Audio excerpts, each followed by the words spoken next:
Well, thank you to the Council and President Froman for the invitation to speak to you today.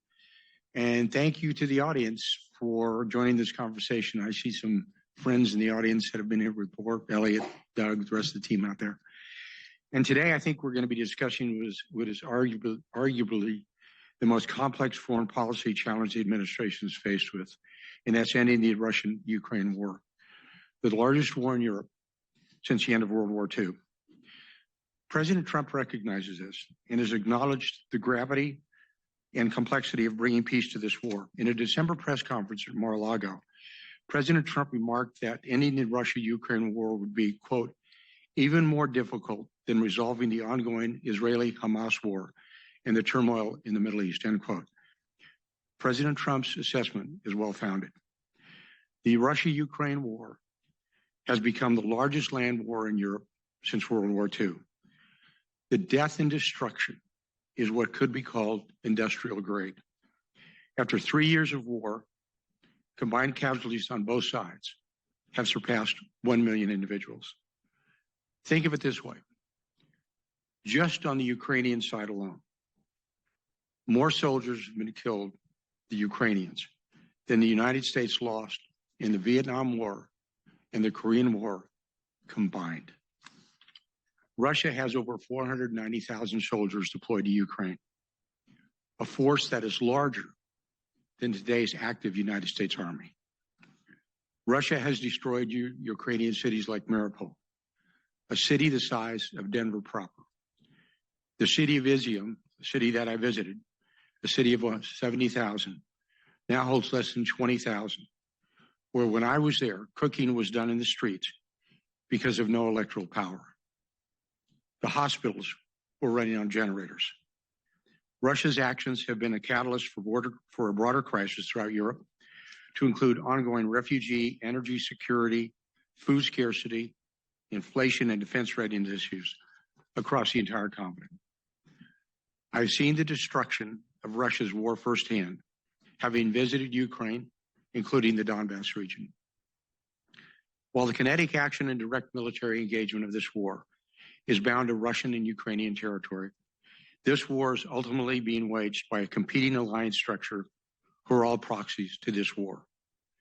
Russia's war effort has led to a deepening of alliances with the Chinese, the Iranians, and North Koreans, where the Europeans are supporting Ukraine by proxy, in a simple fear that if Russia is not stopped in Ukraine, the war will spill over to the rest of Europe. Recently, spending 3 days at the recent Munich Security Conference talking to them, their fears and concerns look palpable. So when we discuss the complexities of ending this war, it comes from an understanding that bringing this war to a conclusion not only requires mitigating the root causes of the Russia-Ukraine war itself, but it ultimately entails the United States and European allies confronting a global adversarial alliance structure. Our allies in Europe claim they will pick up any slack in support, but also openly proclaim that the United States must be involved. In this foreign policy crisis, President Trump has been clear that the United States' primary objective in this war is to stop the killing and get both sides to the table and implement an enduring peace structure. America has funded this war with over $170 billion. This year alone, with the most recent tranche of over $60 billion, is an amount larger than we funded the United States Marine Corps this year. Donald J. Trump is a peacemaker, and he is a president of peace. President Trump has committed to the American people that he will put the interests and security of our citizens first, and he will keep our nation out of endless wars. I'm reminded of what Professor Paul Kennedy from Yale University wrote in a seminal work, The Rise and Fall of the Great Powers, when he noted that great powers historically fail when they involve themselves in strategic overreach. He called it imperial overreach. But I'll make it simple so you don't have to buy the book. When a nation is concerned about filling somebody else's potholes, then their own potholes, they fail. Ushering in peace between nation states was a legacy of his first administration. And this is the same mission he is bringing into the second administration. and towards this war. This war did not start on Donald Trump's watch. I believe he's absolutely right. It would not have started if he was in office, and the strategy of the previous administrations, as much as it takes, as long as it takes, to me, was not a strategy, but a simple bumper sticker. Despite the past, President Trump is working hard to bring a peaceful resolution to this war. You can see the high priority he is placing on this goal when you look at how many senior individuals he has asked to pitch in and help negotiate peace, from Marco Rubio to Howard Lutnick, to Scott Bessler, to me, to Mike Waltz. He has worked out more in the last 45 days than we saw in the previous years. And we've only been at it for 45 days, but we already have teams in Moscow and in Kyiv. And we all want the same thing. We are working as a team to explore every avenue we can for peace. But as we know, and as this administration knows, peace is only possible through strength, which brings us to where we are today. How the Trump administration is deploying strength in this urgent moment to bring a peaceful resolution to this devastating war. To start, President Trump's America First approach towards engagement abroad is a driving force behind this administration's approach to the war, which is notably different than the preceding administration and the broader U.S. foreign policy establishment and status quo approach to U.S. national security apparatus. President Trump has already engaged President Putin. He's engaged President Zelensky. We have found from previous approaches, you cannot avoid talking to your adversaries or friends alike. President Trump has elevated the United States priority as bringing peace to both sides rather than framing this war as one side winning over the other. An approach would only serve to drag America into an endless proxy war to the detriment of our own national security interests. When President Trump was asked in a May 2023 town hall if he wanted, quote, Ukraine or Russia to win this war, he responded by saying, I just want everybody to stop dying. This statement was not only a public commitment to peace and a commitment to keep our nation out of an endless war, but it was a proactive signal that the United States would serve as a positive force in bringing a resolution to this conflict. We saw this very approach towards that war play out in the recent Oval Office meeting between Presidents Trump and Zelensky last Friday. And I had a ringside seat, standing right behind the Vice President and Secretary Rubio. What happened was two nation-state leaders coming into a meeting with objectives that were clearly not in alignment with one another. And there was a disconnect publicly between the goals of the two administrations. President Zelensky approached this engagement with President Trump as an effort to get the United States to co-sign on the U.S. to continually funding Ukraine to give Ukraine an advantage over Russia. President Zelensky clearly wanted President Trump to side publicly with the United States against Russia. It would have negated an objective interlocutor role. President Trump, however, was not approaching as a matter of one side gaining an advantage over the other, but was instead focused on peace, stating, quote, President Zelensky is not ready for peace if America is involved because he believes our involvement gives him a big advantage in negotiations. I don't want advantage. I want peace, end quote. There is the human cost of this war, which deeply resonates with President Trump. The casualties of this war have surpassed 1 million. And on an average, this war is costing an average of 600 soldiers killed in action per day. Short of U.S. efforts to end this war and stopping the killing, Ukraine is quickly approaching the lost generation. That is a term that Britain used and experienced from the bloody trench warfare in World War I. Just about a year ago, at this time, I was with President Trump as we traveled on a campaign trip to Iowa, and we discussed the war. He is not new to the issue of conflict resolution. He understands the damages of war and what it brings. And I just returned from Ukraine, where I did a visit to a Ukrainian military hospital in Irpin, where you see physically the toll that this prolonged war has had on the Ukrainian soldiers. One item became very clear. It's the urgent need to stop the killing. The visit to Irpin, one that treats soldiers with combat-related amputations, was both uplifting and depressing. Uplifting in seeing soldiers recovering from grievous injuries with a positive attitude yet at the same time depressing because their physical losses were absolutely catastrophic. This is where President Trump is coming from. He sees the war from both a human dimension and from an American strategic view. There is also a broader strategy at play in President Trump's approach to this war that is informed by the realization that the United States needs to reset relations with Russia. Not engaging with both allies and adversaries is essential in diplomacy. In the previous administration, a mistaken approach was taken in which the United States failed to engage with Russia and leveraged strong diplomacy coupled with credible deterrence to end the war. Nation-state leaders, particularly during times of war, have a primary duty to engage in direct diplomacy with each other and exhaust every lever of statecraft to resolve conflicts and keep our nation out of endless wars. For the President of the United States to not engage with a leader at war has had immense ramifications for our national security. The continued isolation and lack of engagement with the Russians as the war in Ukraine continued is no longer a viable or a sustainable strategy, and is certainly not a responsible approach diplomatically for the United States to continue. These reasons, the human cost of this war, the need to reset relations with Russia to secure Americans' vital national interest, and ultimately to stop U.S. entanglement in an endless proxy war are the driving reasons why President Trump's approach and the framing of this war is distinct from the broader conventional approach that we see publicly to the war. So what you are seeing now, what you're witnessing, are urgent efforts by the Trump administration to bring both sides to the table in order to get to a peace settlement.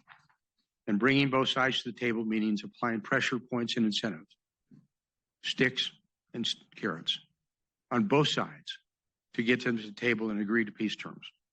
There are aggressive movements from the administration underway to apply pressure points towards the Russians and obviously to the Ukrainians as well. The seizing of frozen Russian sovereign assets to rebuild and rearm Ukraine, maximum pressure sanctions on Russian energy are a few of the tools the president is leveraging to get Russia to a peace deal. Look at the current sanctions, especially against the shadow fleet that carries 70% of the oil, illicit oil that comes out of Russia. We sanctioned those vessels by name. 70% of that oil comes through the Baltic Sea. The president has been clear that all options are on the table to end this war. For Ukraine, the president is also applying both pressure points and incentives to get Ukraine to the table. The critical minerals deal is an important part of this effort to get Ukraine to the table. And President Trump approaches diplomacy and engagements in a very transactional manner, with economics as the foundation and driving force behind international affairs in President Trump's America's first, quote, transactional diplomacy, end quote, model. The transactional diplomacy approach is why in his discussions with foreign leaders is the first question them is often to ask, as I found the very first time we were in the cabinet room when a foreign official came in, the comment was, quote, what is the trade imbalance between our two nations? That is the same underpinning of the proposed critical minerals deal between the United States and Ukraine. It sets a foundation in which the United States can receive a direct return on its investment in Ukraine. The United States has been Ukraine's leading partner in supporting Ukraine's defensive war from Russia to the extent of over $170 billion. This deal, the critical minerals deal, in one sense, is a mechanism in which the American taxpayer can begin to be recuperated from the costly financial sustainment of this war.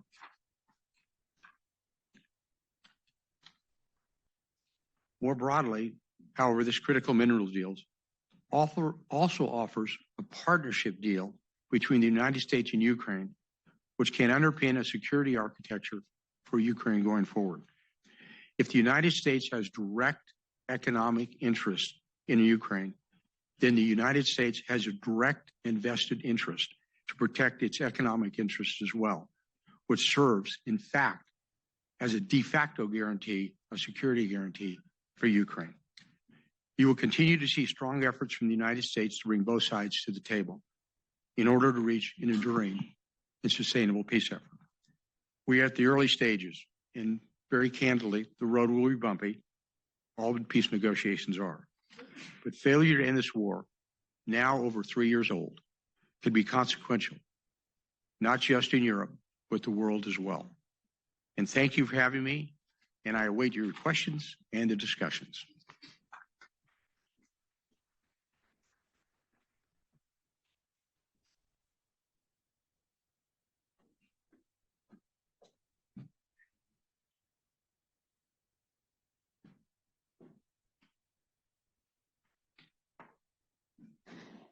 Thanks to all of you for joining this morning, and thank you for your remarks. Thanks. For all of you here, we're going to have about 25 minutes of conversation before we open it up to questions from all of you. So this meeting is on the record, and I see my fellow reporters in the gathering here. There are a lot of very specific questions. I know you don't want to talk in specific terms, but we have seen just such a flurry of news in the past 24 to 48 hours from the administration, including the CIA director just yesterday going on Fox News and announcing that intel sharing with Ukrainians was being cut off. My network, CBS, is reporting that's all intelligence sharing, including targeting data for U.S.-provided weapons like HIMARS. There is some defensive intelligence being allowed for Ukrainians to protect themselves. Last night, European Command also issued a statement to CBS saying that there is a pause to security assistance to Ukraine, including what was already in train from the Biden administration. So that's on top of the pause of the $3.85 billion that President Trump just issued. What is the intention here? What is the specific ask that Ukraine has to deliver on for all of this to be lifted? Margaret, I believe, and thanks for the question, I believe the push is to get them to engage in diplomatic activities, give us their, for lack of a better term, their term sheet, to get this to the table and say this is an approach to going forward. We know that both sides are going to have disagreements and agreements as well. So I think it's like a forcing function that you want to get there. It's sort of like, the Russians may say, well, for you to get involved in the talks, we want you to sell us Alaska back. That probably won't happen. But the same thing is going to be with the Ukrainians. So it's more of anything. It's a forcing function to get to the realization that we want to go to a peace discussion, a peace deal. Look, my experience in the reading of history in studying the Russian war. In fact, there's a great book by Russia War by a guy named Alexander Wirth. That it comes right down to it. The one thing you never want to do with the Russians is get into an attrition war. I mean, this is the same nation that in World War II lost 70,000 troops dead in Stalingrad in 6 months and continued to fight. So you have to kind of think about how do they look, how do we want to go to, and you don't want to get into a war like that. So again, bottom line, it's a forcing function to get them to the table. But that's a pretty major concession to Russia to constrain Ukraine's ability to target and hit Russian forces. This pressure really seems to be directly impacting potentially what they can do on the battlefield. Yeah, but this is one of those, very candidly, they brought it on themselves, the Ukrainians. What I mean by that, look, when we were in the Oval Office last week on Friday, and I'll kind of give you the background a little bit of it. When we talked with President Zelensky before that meeting, there were 13 U.S. senators at Hay Adams. And we said, okay, this is like stage managing. This is what you want to say. It's basically going to come in. We have this precious metals deal. You're going to sign the deal. You're going to have lunch, have a press conference, exit stage right, and you're good to go. We continue to go. What happened became a very combative press conference that went on for almost, 50 minutes. That caught everybody a little bit by surprise. And I was, right there. And I think what happened is they said, wait a second, this is not what we thought this was going to be. You don't negotiate peace discussions in public. You don't try to challenge the President of the United States in the Oval Office that, in fact, you need to side with me and not the Russians. You don't become an independent interlocutor if you look at something like that. And he was forewarned. It's not like President Zelensky was not made aware that this is what we wanted out of the Ukrainians to basically say, go here, it sets the next stage, it opens up, it goes forward. So I don't blame the President of the United States at all. I think he made a decision, as he is the Commander-in-Chief under Article 2, Section 2, that he wanted to do. And it's sort of like saying, okay, this is where you want to go. We're going to play it real politics. So President Zelensky has at least twice now said, though, that he is willing to sign that deal, that he left the White House without signing after he was kicked out. He's also offered some public remarks that seem somewhat contrite, conciliatory. What does he need to do to turn the intelligence and weapons back on? Or is that off the table entirely? Is the U.S. position now that we do not support Ukrainian military operations against Russia? No, look, I'll go to the second part of the question first. Is look what President Trump said in the State of the Union. He was very magnanimous. He was very magnanimous in the Oval Office. And it's very clearly, he's going to, basically there's a pause. He didn't say it was over. He said it was a pause. Of it. And how long is the pause? Well, here's where, and I'll answer the first part of the question now, because it's a great question. Look, my experience working with them is, it's sort of like if all of you have a contract, you know, you sign a contract for a car, for a house. Before you go forward, you have a signed contract. And part of it now is, okay, sign. The reason he came to the White House was to sign a document that was going to say, this is us going forward, it's not signed. My point would be, and my personal belief would be, you don't move forward until you get a signed document, period. When we get a signed precious metals deal, and he had an option to do that when I was in Ukraine, and they didn't do it. They had the option to do it last week and didn't do it. I wouldn't do anything until we said signed document. But he's offering to do it. Pardon? He is offering publicly, at least, to do it. There's a difference between offering to do it and doing it. What's the holdup now? Sign the document. Can he docu-sign it? Can he email it? These things? That's a great question. Because that seems pretty quick to resolve. But it's like, you know, who's going to sign it? It was Secretary of State Marco Rubio. He's the chief diplomat in Sibilia from Ukraine, or is it, you know? Is that where we are now? It's the protocol that's being negotiated? The protocol is you sign a document, and then once you sign the document that you want to go forward, that you're serious about it, then I think you can move forward. And I think we've seen too many, you know, starts and misses as we go forward on this. And I think that's part of the issue, is how serious are you to get to peace discussions? And you look at the public comments and you look at the private discussions, and it's one of those, this is over to you. You figure it out. By the way, this is not something that is unusual. When I was in Kyiv 2 weeks ago, I was very clear to President Zelensky the outcome if we didn't have a signed agreement. I was blunt, unclear that this was a thing that could have happened. Sometimes, and I will be very honest with you, some people always misread the room with President Trump. And you better understand when you play with President Trump where he's going to, and what he's, you know, when he goes for some type of a deal. And what happened is President Zelensky, he misread the room last Friday, and I think he misread what I was telling him when I was in Kyiv as well. That sounds personal at this point rather than strategic. No, well, I think it is strategic. It's not personal at all. I think what it is, it shows a negotiating style. It shows an understanding of what you're presented with, and it's basically that's how negotiations work. Negotiations are a lot of times personal.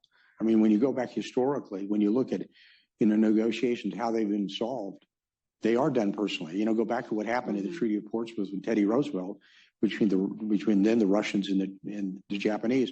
It was his personal involvement on a personal level that caused the Treaty of Portsmouth to eventually be signed. And I look at it, when you look, I don't care if it's Henry Kissinger and Lee Ductot or whoever's out there, they're always personal, but I think there's underlying themes behind them.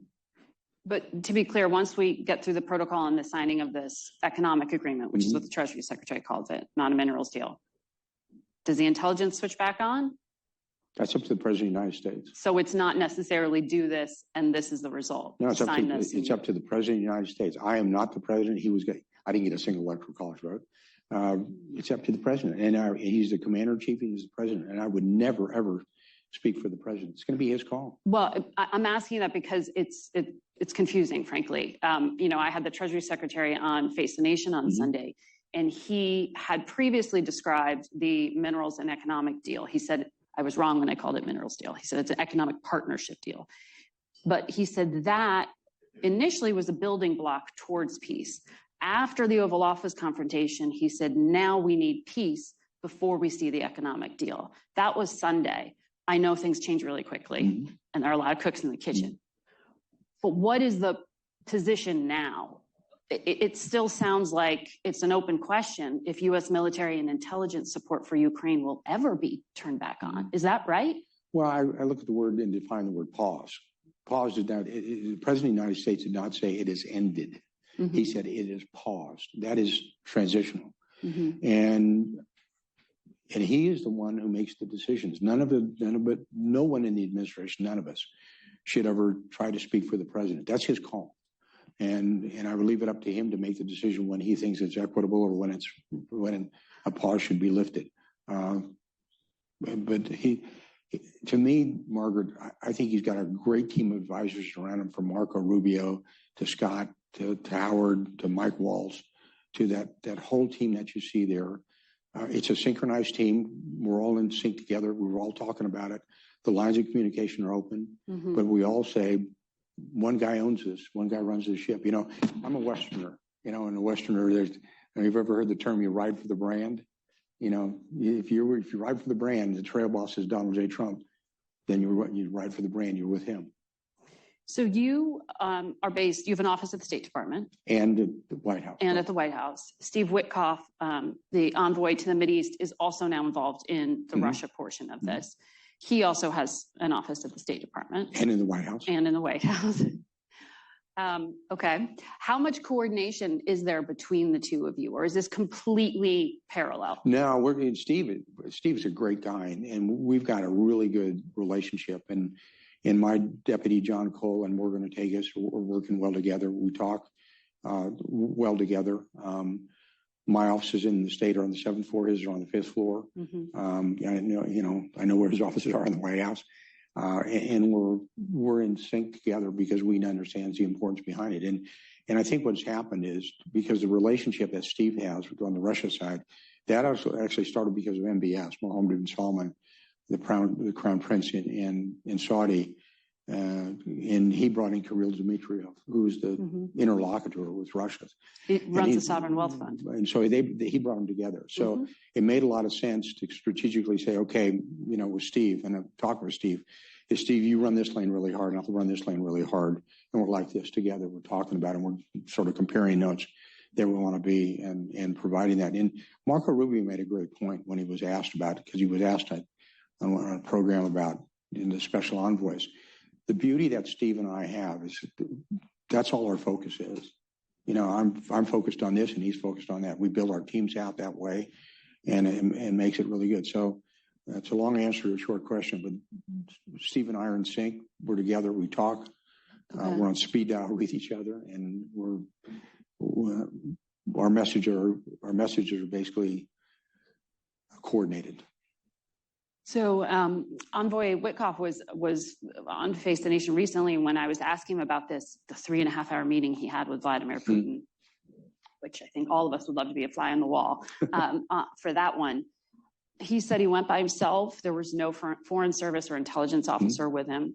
There were translators. He said 2 in the room. Were those U.S. translators? I don't know. When he did that interview, you said he didn't have anybody with him. Probably not. That's what he said. Yeah. So were there notes from that meeting? Is there any record? I wonder, because that's an extraordinary amount of time with Vladimir Putin. Yeah, there were notes that were brought back that Steve brought back, and so we are aware. It's sort of like a quid pro quo, where you want to go and what you want to do, and the discussions that were made. And it's their term sheet, essentially? Well, I use the term sheet, and term sheets, the answer is, yeah, in generalization, but it's like when I say term sheet, that's when I kind of made, obviously it wasn't a bad joke, but the fact is, like, the way they want Alaska back, nope, not going to happen. It's, but we have an indication of where the Russians are, and we want to do the same thing with the Ukrainians as well. And to me, we had a wonderful opportunity to get there. So, lost it. Envoy Witkoff said on a different network, but I read the transcript, that the framework for a peace deal between Ukraine and Russia is the Istanbul Protocol Agreement. Yeah. Is that the framework you are working with? No. Here's why, we both work from different, that came out of the Russians said, maybe you go there. To me, when you look at the Istanbul Accords, that happened 30 days after the invasion. And the demands in Istanbul were fairly significant on a very weakened Ukraine. And here's where I will agree with what Steve said. And Steve said it's a departure point. I think that's a good word to use. It's a departure point. At least but I think you have to look at those. I don't believe for all of us that is an equitable framework. And I think we have to develop something entirely new. You can start from that position if you want it with the Russians, but that is going to be something up to the negotiation teams going forward, what they want to look at. And I know that President Erdogan would obviously like to use that as a starting point. But I think any reasonable person has to look at what those accords actually said. Right. And you read each one of them quite clearly what was demanded. And I think now when you look at it, even though Ukraine at the time was agreeable to some of the conditions there, you have to look at the time frame when that was done. And that was when the battlefield was in flux. It was 30 days after the start. They were still fighting around Bucha. They were still trying to evict them from Kharkiv, the regions around Kharkiv, and it was a pretty strenuous fight. So you have to go to today. You can't go back 3 years ago. Yeah, the Institute for the Study of War issued an analysis of that, saying the draft protocol leaves Ukraine helpless in the face of future Russian threats of aggression. It sounds like you agree with that assessment. Yeah, I think it said it also restricted any bilateral security agreements. So this is not the Trump administration position.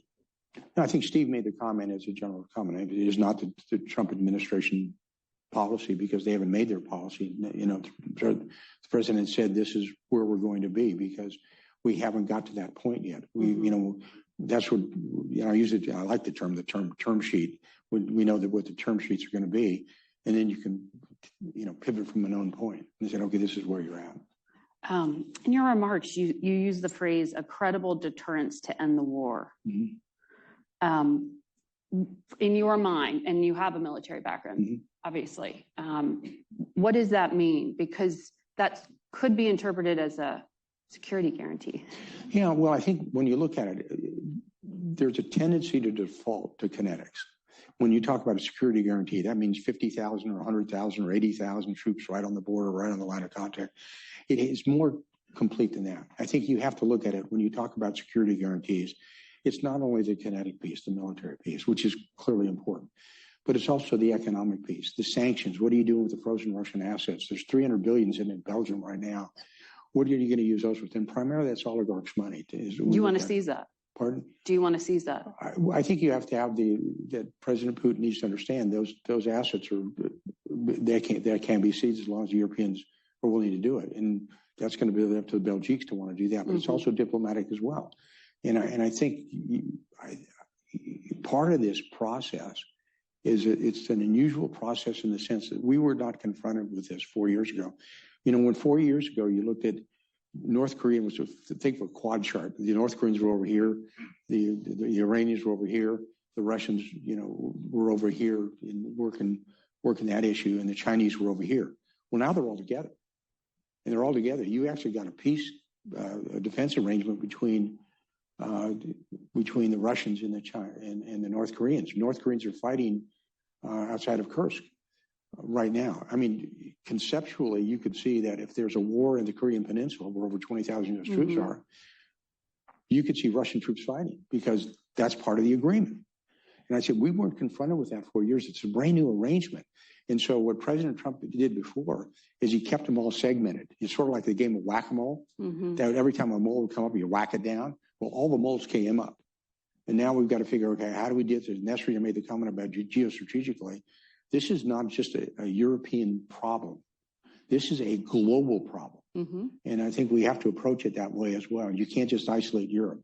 So that's going to be the issues going forward. And I think the president appreciates that. And it's something that we appreciate. Steve does, I do, Secretary of State Rubio does as well. We've got to stage manage this in a way that protects U.S. equities into the future. So does credible deterrence mean that the Trump administration would backstop European peacekeeping forces? That came up in the Oval with the Prime Minister of the UK, and it wasn't clear what the U.S. answer was. Well, I think that's part of the discussion we're having with the Europeans as well. When you talk about what does backstop look like, define your terms. You know, I think back in my Jesuit education days when I had a professor that said, always define your terms. I said, that's going to be important. What does it mean? But the Europeans were very clear when I was in Munich. They said, we support Ukraine as long as you're there. And said, well, what does that mean? So I think that's where you have to the diplomatic side with the presidents and prime ministers and chancellors of Europe. What does that look like? The economic side, what do sanctions look like? What is frozen assets, whatever it's going to be? And then we also look at the military side as well. Look, I made that comment a minute ago. It's pretty interesting to me when you look at it and isolate it to one issue. When you look about the sanctions the U.S. put on, we actually sanctioned the shadow fleet by hull. Sorry, the shadow fleet. Are you talking about the sanctions on Iran? No, the shadow fleet was the fleet that carries the illicit oil coming out of Ukraine. That's going to some of our allies out there, like India. From Russia. From Russia. And 70% of the illicit oil is, in fact, going through the Baltics on that fleet. We have sanctioned each individual ship by name, USS Kellogg, USS Smith, whatever it is out there. In 2018, 2019, we did something very similar with the North Koreans. We actually sanctioned their fleet that was moving coal from Korea to China. And we used U.S. Coast Guard assets. And we've got 10 world-class cutters that can do that. You actually start interdicting the fleet. And there's ways to do that with the allies. And you start setting that down. And those are kind of things that you do economically that would really make everybody understand, stand up and say, okay, they're serious about this. Bring them to the table. This is what you're going to do. But those are the kind of options that we have to have. So is putting further sanctions on Russia an option at this point? Well, because we haven't heard, at least, that they've been offering any concessions. Margaret, it's not so much more options; it's the enforcement of the options. I think what's happened when you look at if you ranked ordered the sanctions, I think if it was between 1 to 10, we're probably at a 7. The problem is with enforcement, we're probably at a 3. And so that's where I keep going back to that one to kind of make a point. If you're serious about the sanctions and you do it, not only the Russian sovereign assets, but there's other things that you can do if you want to do it as allies to do it. And by the way, some of the allies are actually doing that in the Baltics. They're actually intercepting some of those vessels. Now, people come out and say, well, there's international laws, there's international rules, and it's, but you can seize or board some of those vessels to kind of make the point. So the sanctions are there. I think the most important thing is the enforcement of the sanctions, not necessarily the sanctions themselves. You think the Trump administration needs to enforce sanctions against Russia more strongly, or you're saying other countries? I think we recognize the opportunity to do so. And I would remind everybody, the war's been going on for 3 years. We've been in office for 45 days, kind of, okay, we kind of know where we're at. We're trying to figure it out, and this is where we're going. I want to take some questions from those in the audience as well. But as we gather those, can you quickly tell us what is in the economic partnership deal at this point?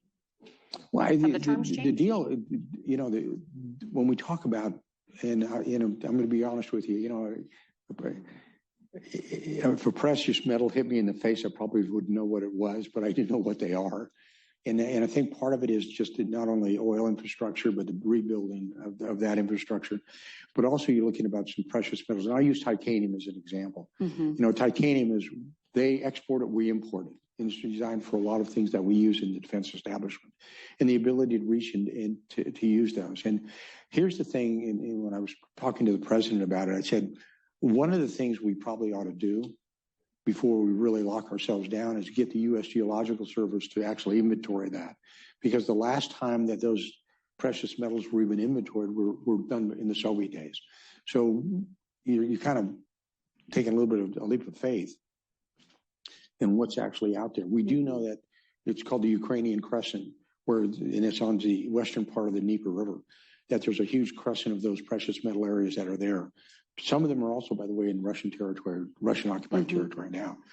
And part of it, I think the most important is an economic security deal. And what I mean by that, and we tried to get across to President Zelensky and his team, look, when you get involved economically with somebody, I don't care if it's setting up McDonald's hamburger franchises or the precious metals, you invest yourselves diplomatically, militarily, economically in the future of this country. And that's what we're trying to get across to them. That, look, this is something that is a big deal for us because President Trump is a transactional leader, and transactional starts with economics. And so we thought this was a good start for Ukraine and for an alliance that will continue to build with the United States and Ukraine. Michael Gordon here in the front row has the first question here in Washington. Thank you, Michael Gordon, Wall Street Journal. Sir, you're a retired Army general and you're familiar with the battlefield situation in Ukraine. What is the concrete effect of the abrupt end of military resupply to Ukraine and the end of the provision of intelligence and targeting data? The Ukraine may take some time for their military supplies to run down, but the cutoff in intel does have an immediate effect. In your judgment, what's been the effect to date, and what's going to be the effect if it continues for another week or two or three? Well, Michael, thanks for the question. I think the best way I can describe it is sort of like hitting a mule with a 2x4 across the nose. You got their attention, and it is significant, obviously, because of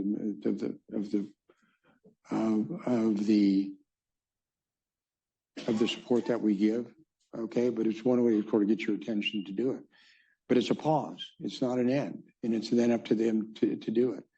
And I know that the allied partners that has anything to do with U.S.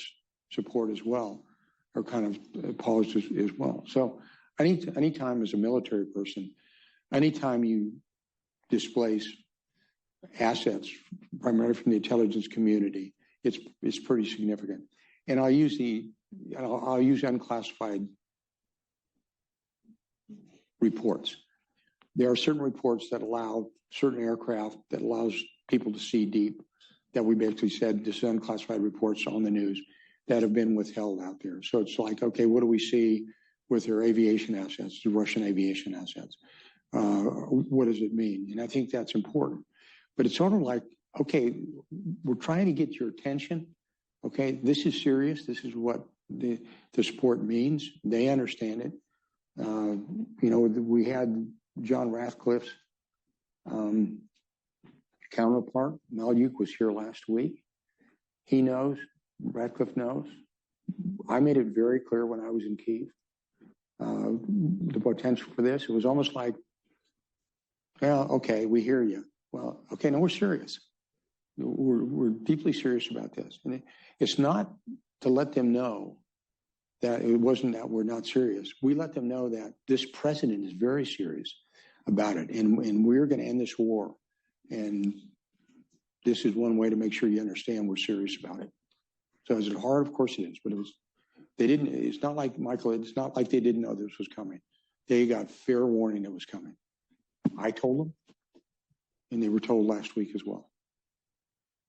It sounds like you're saying there is going to be a significant impact on the battlefield. Do they have enough gear to get them until the summer? I think we're okay. I think the pipelines, they have an ability with the assets they've got to continue to prosecute the fight, to do it.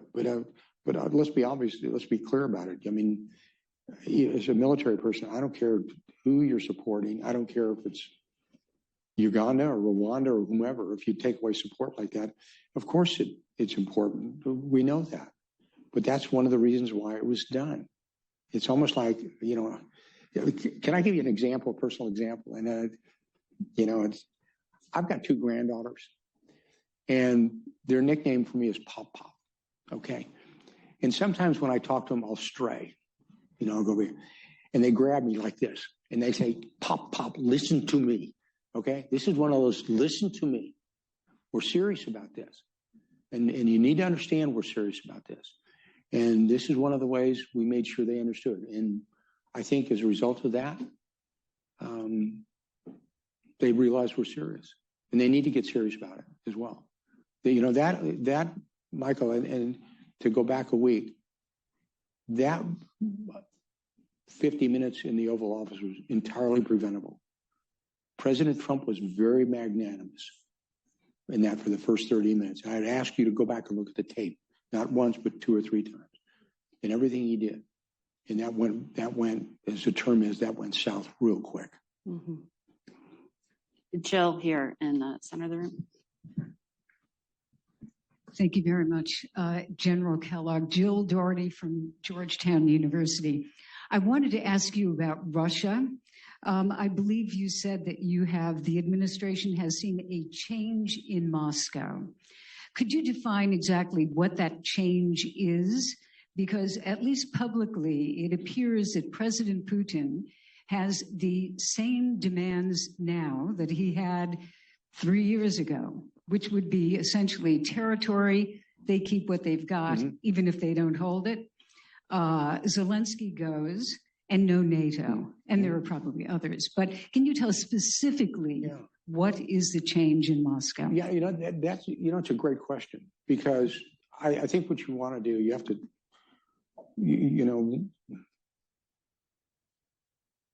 I think leaders have to talk with one another. And President Biden didn't talk to Putin for over 2 years. President Trump has. So starting the changes, we're talking. That doesn't sound like much, but it's important that you've got leaders talking. The second is, of course, they're going to make their term sheet large. That's the reason I made that comment about who knows what they're going to ask about, but that's a starting point.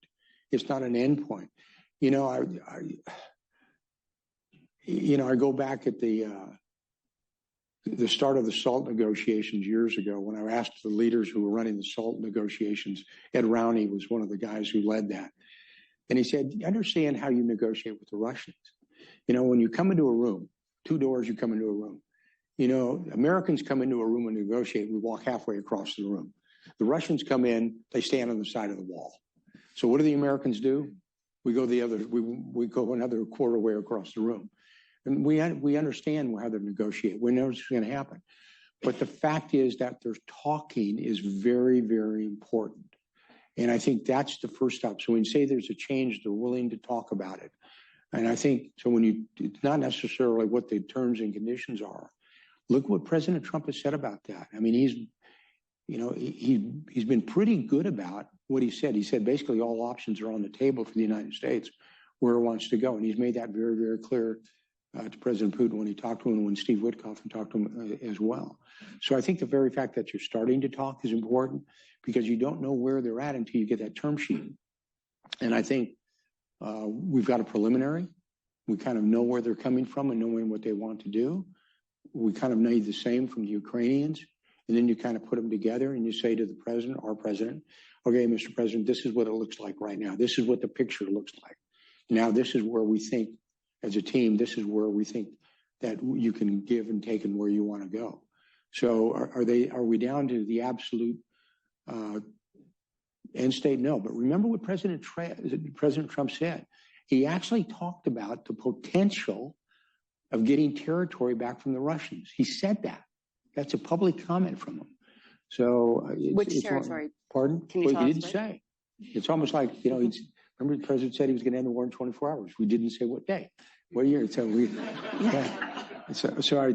So I think this is good that they're talking, and I think both sides talking is very, very important to get there. And look, this is, let's be very, very candid about it. There's no love lost between Ukraine and Russia right now. But this war is a war that, and I've been over there, the loss of humans is critical. And in fact, by the way, and the reason I know I'm diverting just for a bit on that is, I actually talked to President Trump on the campaign trail a little over a year ago, and we talked about this thing, the lost generation. It's real. If you look at the demographics of Ukraine, I can show you where the demographics on the loss of military-age men, at this time 25 to 35 years old, has gone down considerably. plus the amount of people that have left their country right now, middle-aged men, military-aged males as well. And we're talking over 100,000. And so the Brits still feel like they still talk about the lost generation. We don't want Ukraine to be in that position where you've got a lost generation. But again, it's a long answer to a short question. The fact is, we're kind of getting the broad parameters of where the Russians are looking at, what they want to do. The president will see that, but you got to get both. You got to say, okay, this is what it looks like. Okay, this is a ground view, and then put it together and say, okay, where do you think this is going to go from both sides? And we expect the Russians to be here. We expect the Ukrainians to be here. We want them to be here. And this is to end this war.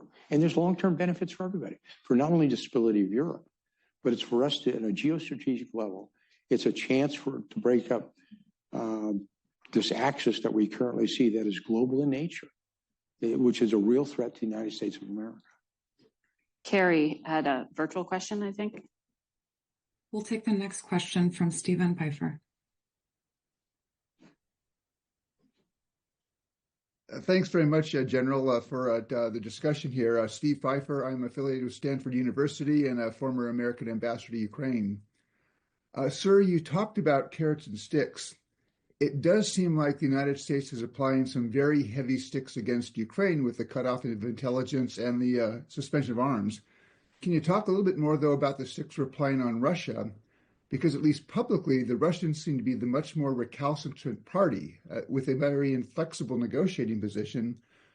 You mentioned sanctions on shadow tankers.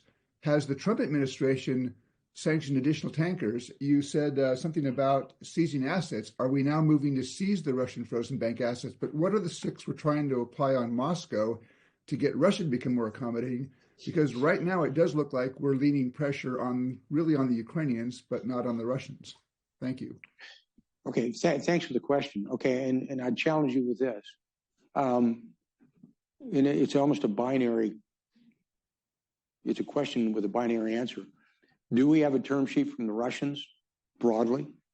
And do we have a term sheet to Ukrainians? The answer is yes and no.